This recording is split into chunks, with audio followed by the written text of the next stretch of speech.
अस्सलामुअलैकुम प्यारे बच्चों, मुझे उम्मीद है कि आप सब खैरियत से होंगे, आफियत से होंगे। प्यारे बच्चों, in the previous lecture we discussed what is constitution, how and when was constitution of India framed. In today's lecture of constitutional design we will try to discuss what is preamble of Indian Constitution, what how many schedules, how many articles are currently in the Constitution of India, how many amendments are made in the Constitution of India. I will try to discuss also with you the speech made by the Pandit Jawaharlal Nehru. प्यारे बच्चों, जैसा कि आपको पता है कि Constitution of India was framed by an assembly called Constituent Assembly. Constituent Assembly, प्यारे बच्चों, it took almost 2 years, 11 months and 18 days time.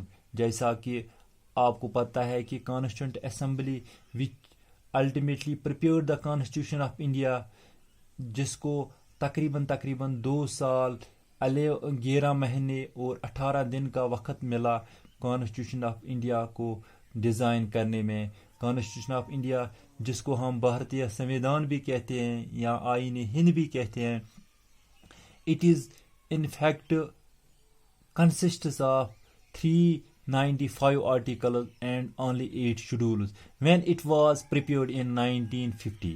प्यारे बच्चों, कॉन्स्टिट्यूशन ऑफ इंडिया के जो ओपनिंग वर्ड्स हैं उसको हम प्रेमुल भी कहते हैं। जो प्रेमुल है, it is in fact the introductory words of the constitution. किसी भी कॉन्स्टिट्यूशन के जो ओपनिंग वर्ड्स होते हैं, स्टार्टिंग वर्ड्स होते हैं, उसको हम प्रेमुल कहते हैं। प्यारे बच्चों, preamble is basically the summary of the objectives and the basic philosophy of the constitution. प्यारे बच्चों, जैसा कि मैंने आपको कहा है कि preamble is not the part of the constitution. ये कॉन्स्टिट्यूशन का कोई ये पार्ट नहीं होता है। It does not having any legal force but still it is having special significance. प्यारे बच्चों, preamble expresses in a very clear language that people are the ultimate source of all authority. It is the people. Preamble से हमें पता चलता है कि it is the people of the people who adopted and enacted the constitution. प्यारे बच्चों, as far as preamble of India is concerned, the draft of the preamble of Constitution of India was moved by Pandit Jawaharlal Nehru on 13 December 1946 and is based on objective resolution. प्यारे बच्चों, यहाँ मैं आपको बताते चलूँ कि दुनिया में जो कॉन्स्टिट्यूशन ऑफ यूएसए है उसमें फर्स्ट टाइम प्रेमुल का इस्तेमाल किया गया। फिर रेस्ट ऑफ द कंट्रीज की कॉन्स्टिट्यूशन में भी इसका इस्तेमाल किया गया। हिंदुस्तान की कॉन्स्टिट्यूशन में भी इसका इस्तेमाल किया गया। प्यारे बच्चों, आपको पता होना चाहिए कि constitution of India, it is the longest written constitution. As you know that this constitution of India, it declares India a secular state. Constitution of India, it declares, it proclaims India a sovereign democratic republic.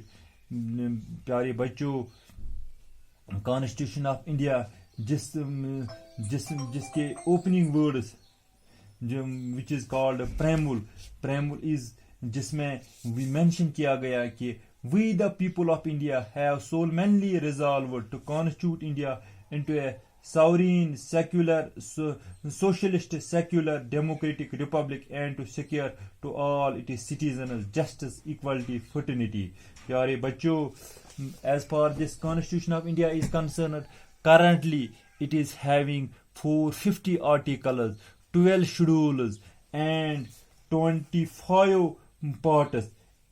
When Constitution of India was framed in 1950, it was having only 395 articles, 22 schedules and 22 parts and 8 schedules. Now it is having 450 articles, 25 parts, 12 schedules. प्यारे बच्चों, this Constitution of India आज तक up to January 2020, now it is 2021, but up to January में जनवरी 2020 तक की बात करता हूँ, जनवरी 2020 तक 104 amendments are made in the Constitution of India. Amendments are made in the Constitution of India. अगर हम amendment की बात करते हैं, amendment प्यारे बच्चों, it is the process of making change or addition in law. जब हम इंडियन कॉन्स्टिट्यूशन में कोई नया लॉ लाते हैं या किसी भी एग्जिस्टिंग कानून में कोई तरमीम करते हैं तो इसको अमेंडमेंट कहते हैं प्यारे बच्चों। अब मैं आपको एक जवाहरलाल नेहरू की फेमस स्पीच के बारे में बताते चलो। On midnight August 15, 1947, Pandit Jawaharlal Nehru made his famous speech. That speech is called Trust with Destiny. इस स्पीच में जवाहरलाल नेहरू ने पीपल ऑफ इंडिया को एक पैलेज दिया, especially to the members of the Constituent Assembly, that the members of Constitution to take pledge to serve the India. The service of India means the service of the millions who suffer. Thank you. Wish you all the best. Assalamu alaikum.